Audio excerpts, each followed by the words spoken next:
আলাইকুম মুক্তার ভাই। ওয়ালাইকুম আসসালাম। কি অবস্থা? ও হুনি বন্যা আইবে বলে, তাহলে গরু ছাগল এগুলো লই আশ্রয় কেন্দ্রে যাওয়া লাগবে না? মহিলা টইলে মাথায় সবার লই যাওয়া লাগবে বলে আশ্রয় কেন্দ্রে? বন্যা আইবে কই? এই ঠাডা পড়া রোদ, তুমি বন্যা পাইছ কই? হ্যাঁ, আসলে বুড়ো হইছো, আসলে তোমার কোনো ইমান আমল নাই, বুঝছো? কোন সাঁতার বন্যাটা হইবে? এই যে দেহ ঠাডা পড়া রোদ, আবহাওয়া ভালো, এর মধ্যে উনি সিরে সিরি করে খাইলেই কাম নাই। নিজের কাম না থাকলে তো একটু সিরে সিরি হরা লাগবে। আর তোমার আশ্রয় কেন্দ্রে যাইত কিস কিলা? কে আমার বাড়ি মেম্বারে গেছে না, মেম্বারে যাইয়ে সব মাথায় লইছে, কয় সবাই লই আশ্রয় কেন্দ্রে যাইতে কয়। তা সবাই লই যাওয়া, তুমি বউ লই যে ঘুমাই থাকবা আশ্রয় কেন্দ্রে। আশ্রয় কেন্দ্রে কামটা কি? তো আশ্রয় কেন্দ্রে যাওয়া লাগবে না, বন্যা আইবে বলে? দুই ফির বন্যা হইবে হইবে, কই এক ফির হইছে?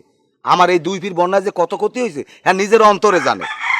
এক ফির বন্যা হইবে কই, এককালে বাইরে করতে আইছে, এককালে মাইকিং টেকিং করি, এককালে মানে বানাইয়া লাইছে, গোরতাল বানাইয়া লাইছে।